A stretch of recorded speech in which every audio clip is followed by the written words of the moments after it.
Welcome to this exclusive streaming special on WFSB Plus. I'm Kara Sundlin. I'm here with our legal analyst, Walter Hussey, and what's become a big day in the court with Sean Diddy Combs actually being acquitted on the most serious of charges he was facing, found guilty on two lesser charges involving prostitution, and the possibility that he could be released within hours with a bail hearing now set at 5 p.m. Walter, I want to bring you in. Does this surprise you, this verdict? It seemed like people were shocked after yesterday hearing that they had agreement on most of the charges, that somehow he was going to be found very guilty. Yeah, it seemed that way 24 hours ago, but it's amazing what a day can make, what a difference it can make. It looks like he's going home sometime tonight after 5 o'clock. That's the way I see it. You see it that way. And why? I mean, people are saying, basically, we went from you might spend life in prison to you're not even allowed to be out while you're waiting trial to just possibly being released. His attorneys have asked for a $1 million bond and that he could be restricted to just travel in Florida, California, New York, New Jersey. It's not even that restricted. Give his passport over. You think that will happen? Why? Well, I think it's the right thing to do, for one thing. So when the trial began, before the trial, he asked to be released. I think he offered a $3 million bond package. He also suggested that he would have house arrest down in Florida, and it was denied by the judge, and the reasons given at that time were he was facing life in jail. So he had the means and the motivation to flee. And the second aspect that they'll look at is whether or not he could do harm to other individuals. And I think the government at the time suggested that he was tampering with some of the witnesses via phone. So for those two reasons, he was detained. Now all those fears are removed. Okay, so he doesn't face life in prison anymore. He's not going to flee. He has no reason to flee. He has every reason to return to the court. And who is he going to harm now? Okay, so we'll see what happens as that comes up. But when you say no reason to flee, he could still be facing some prison time, though, right? Well, yeah, it depends who you talk to. So, I mean, that's an interesting question because there's guidelines in place. So the government said we're looking for 20 years. Okay, good luck with that. But what they're trying to say is he faces up to 10 years with both counts that he got convicted on, and then a judge would have to agree with them and say, okay, we're going to go 10 years and then consecutively 10 more years for a total of 20. That is not going to happen. There's guidelines that are set in America so that you go by your criminal history, which I understand he has none, and then there's a range that's associated with your history with the crimes that you've been convicted of. In this case, I believe the range is somewhere around 24 months maximum. Okay, so the most you could get consecutively would be 4 years or 48 months. You could 24 months or even less. Now, the judge could go more, but I doubt it sincerely. Is it possible, some have suggested that because he's been in for so long, it could also just be time served? Yeah, he's been in 300 days now, almost a year. And so you can always ask for a non-guideline sentence. And we often, when I've been in federal court, that's what we do, because you try to get underneath the range. And so the judge has the discretion, if he wants to go underneath the range. He also could go beyond it, but I sincerely doubt that's going to happen here in this case. If he just did average, you're looking anywhere from like 15 to 24 months, somewhere in there for each charge. Do you usually do both or not really? It's up to the judge. Now, keep in mind, the judge sat during the trial, so I'm sure it's going to affect him one way or another, some of the information he heard. So it's hard for me to speak what's going on in the judge's mind, but I think it's reasonable to think he could get 24 months. Okay, so let's talk about what happened here, because basically the difference, as I understand it, he was not convicted on the most serious of charges, which would have been the RICO charge, the racketeering. That's the one that came with life in prison. But you needed a lot to convict on that. Explain why the jury might have had a little trouble, or what you would have had to get that charge found guilty. Okay, I think you need to understand the genesis of that act. It came out in 1970, and the reason why it came out is the federal government was going after organized crime, i.e. the mafia. Okay, so what they would do is, and they were successful, and the most successful prosecution was of John Gotti. John Gotti was the head of the Gambinos, and basically he was the head of all the crime of the mafia in New York City. So and he bragged about it, and the government said, okay, fine. And they brought this RICO Act against him. And so with a RICO, the government has to establish what they call predicate offenses. Okay, it could be murder, it could be kidnapping, it could be arson, it could be extortion, it could be a lot of things. So they need to prove 2 predicate acts within a 10-year period. So against John Gotti, that was pretty easy, because if you might remember, Sammy the Bull testified and said how he killed 18 people, I think, on the behest of John Gotti, amongst other things. So he was finally convicted, died in jail. You're applying that act to a man that owns a record company, right? And I mean, obviously, depending how you look at it, but I think we can pretty much agree he has a deviant sex life. But that doesn't rise to the level of a John Gotti type of criminal enterprise. And that's what they were trying to say. He was using his power to coerce individuals and using his employees to coerce individuals. And I think the predicate crimes they were talking about were some of the things he was convicted of. Okay, so I think we can even, let's see if our team could put up the charges. We can see what's been found guilty and not been found guilty. And so the racketeering conspiracy we just talked about, the John Gotti charge, was not guilty. And then there was, that's life imprisonment. Right, so if he had been found guilty of that, that's life in prison. Right. Okay. Sex trafficking.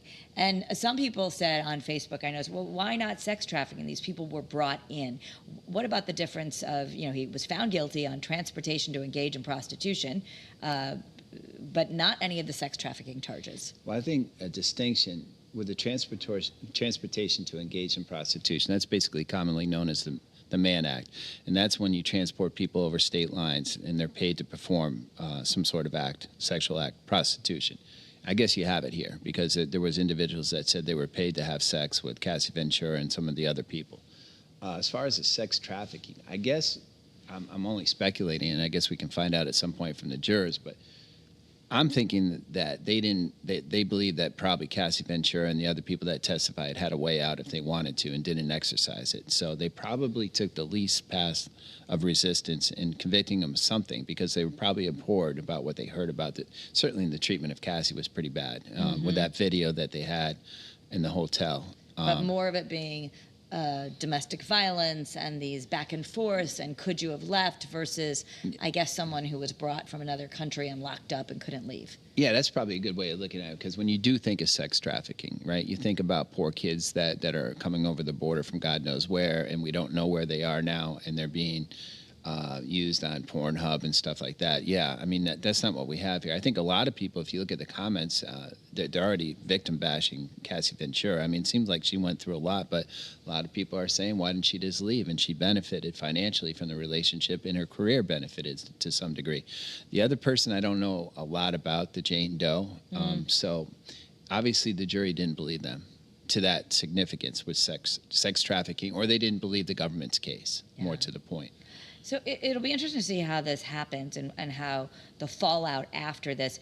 There was some criticism, and the defense has always made this argument, that the government overcharged here. What's your take on that? I agree with that. I mean, there's a lot of ways to look at this, and some of the takes I've listened to kind of make sense.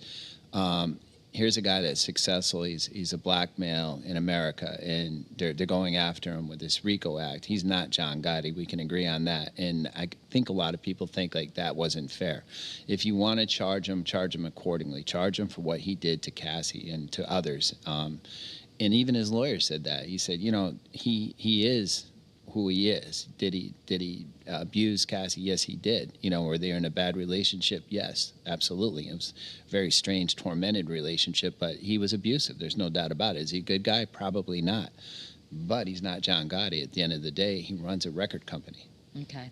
So one more thing. I don't know if you can answer this or not, or maybe it was done in a lower court. Made me think, obviously, hitting her, punching her, all that is assault and illegal, but we didn't, that's not a charge. Is that just different because it's not a federal charge? Well, yeah, he wasn't charged accordingly. He could have been, and it might have come down to a statute of limitations. It might have come down to a proof problem.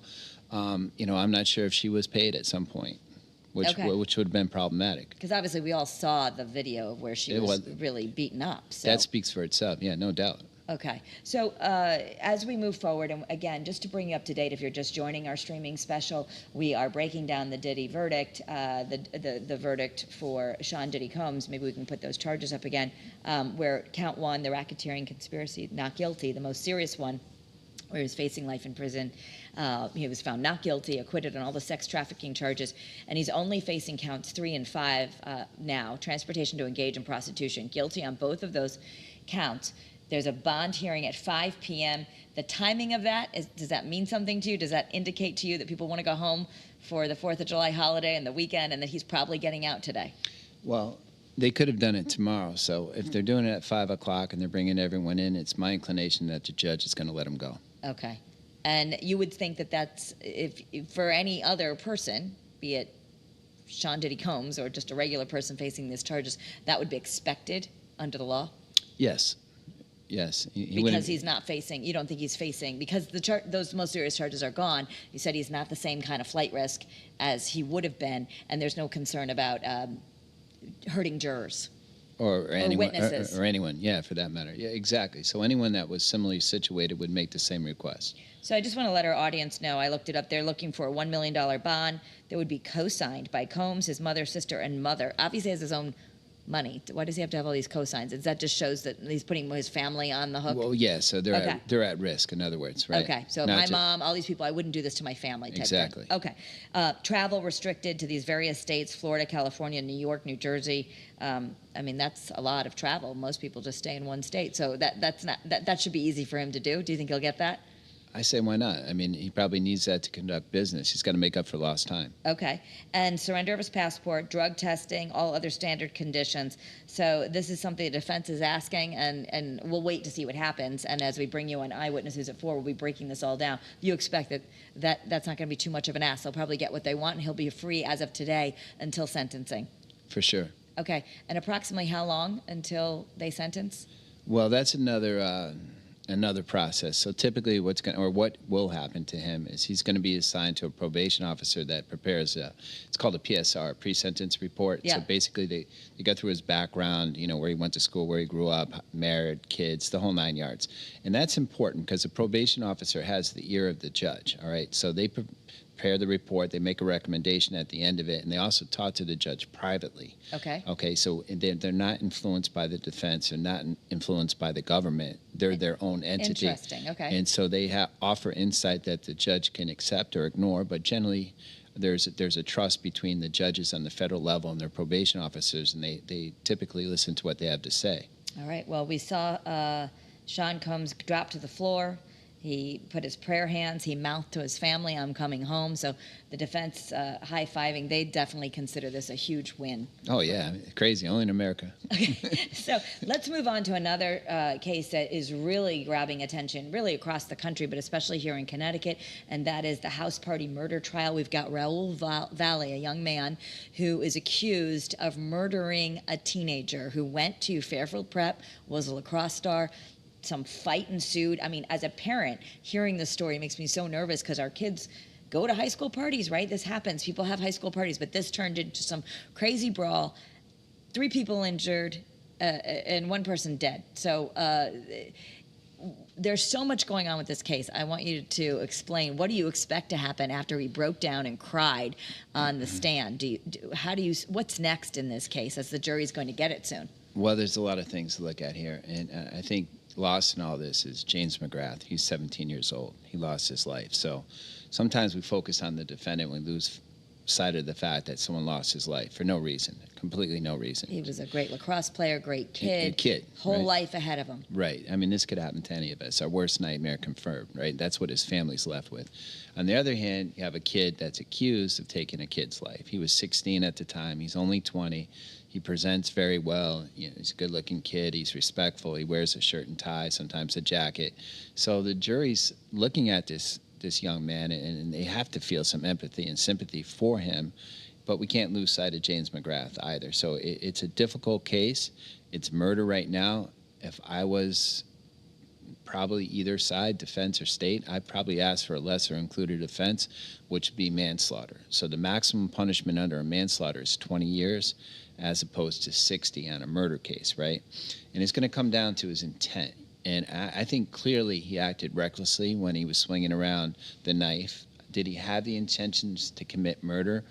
That can be formed like that in an instant. So you could argue yes, but I say it's more like it was a reckless situation. The kid was drunk. He was amped up. The adrenaline was flowing.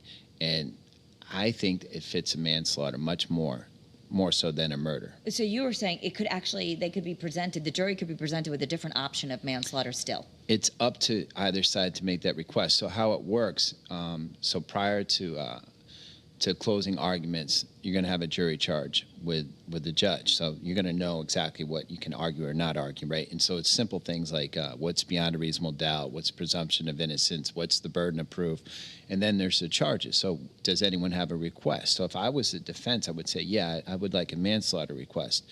And then it's up to the judge to order it. But I mean, given the facts, right, that's what the facts have to support your request. Clearly you have that in this case. So that could be like door number 2. The state could object.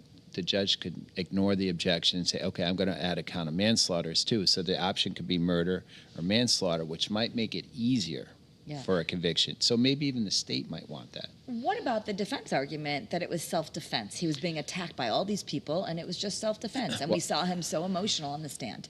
Well, I think you got to understand self-defense. I've listened to a lot of people talk about this that are not from the state of Connecticut, and they have no idea what they're talking about. So there's actually self-defense that's codified in our state law, right? And really what it says, it's a couple things. It's semi-complicated, but I'll try to make it easy for you. So if you're faced with lethal force or the imminent use of lethal force, for instance, someone breaks into your home armed with a gun, is pointing it at you, right? So clearly that's imminent, about to happen.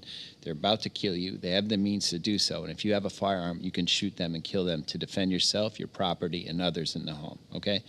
That would not be a problem. So if that happened and you testified like that, the test is, what if you were in that person's shoes as a juror? Was it reasonable? If it was reasonable, okay, there's some exceptions. You can't be the initial aggressor. You have to have an avenue of retreat. And this applies in this case to Mr. Valle. Okay, you can't be the initial aggressor. You can't be the one starting the fight. Correct. And you can't, what's the second one? You have to have an avenue of retreat. You have to have an avenue of retreat. So they've argued that he could have left. He could have. There's no doubt about it. And I think the state's attorney, he's really good, by the way. I tried a case with him, Mark Gerso. Mark did a really good job yesterday in painting that picture that, hey, you should have left, you could have left, you had more than ample opportunity to. And the things that he testified to weren't supported by the video. To the contrary, it made him look really bad. Mm-hmm. As a parent of teens, this whole thing is just very frightening to watch. 2 young lives ruined, all the things, that went from just what could have been a normal high school gathering to this horrible thing. Is there a warning from a legal perspective that you have for parents out there? Sure. I mean, this is a cautionary tale of what can go wrong. I know that I'm not naive. Okay, I don't invite kids to my house and encourage them to drink. I mean, that's just me. If I was 16, I would have done it. So I don't want to sound like a hypocrite, but there's too much at risk. Okay, because if something were to go wrong, you could be held criminally and civilly responsible for it. You could be sued. Okay, that's why you should have, on your homeowners, you should have an umbrella in case that these things happen. But if you're going to invite kids into your home, you have to be responsible for them. If you're going to encourage them to drink, then you better make sure that you're on top of everything that happens, and you don't let people from other high schools come over. You can't let a fight like that get out of hand. You got to intervene. You got to call the police. So many things can go bad. I know what the argument is. Well, if it's not my house, I don't feel safe with them out in the woods somewhere, and I get that. But if you're going to invite kids into your house and let them drink, you got to make sure they're safe, and you got to make sure they don't fight, and you got to make sure that they're not driving. And anything else that you can possibly think of that can go wrong, you got to be on top of it. Right, because you're saying actually, and not to get specific of this case, but in general, you are criminally responsible for what happens at your house with minors. Yeah, you could be, and more importantly, in some cases, civilly. So I mean, they could sue you for money, but you might actually face criminal charges too. Yes, you could, and I've seen it happen before. So yeah, you got to be really careful. Okay, so as we watch this, for our viewers, just break down what happens next in the murder trial with this house party and this prep school child who was murdered. Okay, so we talked about self-defense, tried to explain that. We talked about the lesser included. We'll see if anyone asks for that. But so then we'll come down to deliberations. And there's one more concept that I would like to talk to you about. It's called jury nullification. So let's say they stick with a murder charge and there's no other option. So you look at this kid, I look at him, I feel sorry for the kid too. I feel sorry for the kid that died. I mean, I'm not losing sight of that, but it's going to be hard to convict this kid of a murder, given the way he looks, his age, everything. There's something called jury nullification. This happens from time to time, and I don't know if people are aware of it, but a jury sometimes they'll know that there's enough to convict. They'll ignore the evidence because they feel that the person shouldn't be charged or shouldn't be found guilty of that charge, and they'll find not guilty. And that is always a cause for concern, especially for the state of Connecticut. Okay. So that's something that you can't I don't know, it might be hard to prove that, but like you do you claim that as a problem, as you think Well, it was is it know, like an actual thing? Like, hey, we think that we want an appeal because there was jury nullification, or you can't be tried again, obviously. No, no, that wouldn't happen. But I mean, if your viewers have any interest, you can look it up. It is a thing. It is a thing. So what we have to watch for in this case, because closing arguments are going to happen tomorrow. Yes. So closing arguments, do you expect them to take the whole day? No, they're bound by an hour. That's it. Okay, that's it. An hour for each. Do you think we get a verdict before the 4th of July? Yes, and how that works is, well, hold on, let me break it down. So the state gets to go twice because they have the burden of proof. So typically they start off, it depends if they want to come off strong. Typically not, they'll hold back. And they'll just talk about the elements of whatever charges there are. Then the defense will get up and give their hour. Yeah. So usually the state will reserve their best for last Okay. to refute what was said. Okay, so they're going to get an hour in total. So it's 2 hours. The jury instruction is probably another hour, 3 hours. So you're talking about they'll get this by lunch tomorrow on a Thursday. Will they want to be out of there by Friday? I don't know. There's too much at stake, I think, to rush it and compress it within 3 hours. Okay. So we might, let me the restate court that. will be out of session on the 4th of July and then return next week. And that hurts too, because that means they're going to be gone for at least 3 days. And now you've lost control as an attorney, because you'd like to think that they're actually listening to what you have to say. Okay. So when you lose those 3 days, and your words might not resonate any longer. Okay. And you don't get to come back and say more on Monday. No, they just go back. You can't say a word. Your Okay. job is done. You're done. Okay. So obviously, just to let everyone know, we are streaming this trial for Raul Valley and what will happen in this case on WFSB Plus. You can watch the whole closing arguments right on the WFSB Plus free streaming app on WFSB.com. Click on our live stream. So Walter, thank you so much for taking the time to break all of these court cases down, as they're all happening at once and so many eyes are on them and so many questions to be asked. So we'll, of course, continue to cover what happens with Diddy today. Well, thank you. But I would implore your audience to watch the closing arguments, because both attorneys, I didn't say anything about Mr. Smith. He's a very good lawyer, too. And I think it would be fascinating. I'm looking forward to it myself. So watching the closing arguments. So much we've learned from previous other high-profile trials, like in Michelle Draconis and others. All of the stories get brought together, and it's really the lawyer's final chance to tell their side without being interrupted in those closing arguments. Yeah, that's what you live for. As spoken like a defense attorney. Thank you, Walter Hussey, our legal analyst. Have a great day, everyone. I'll see you back on Eyewitness News on Channel 3 at 4 o'clock.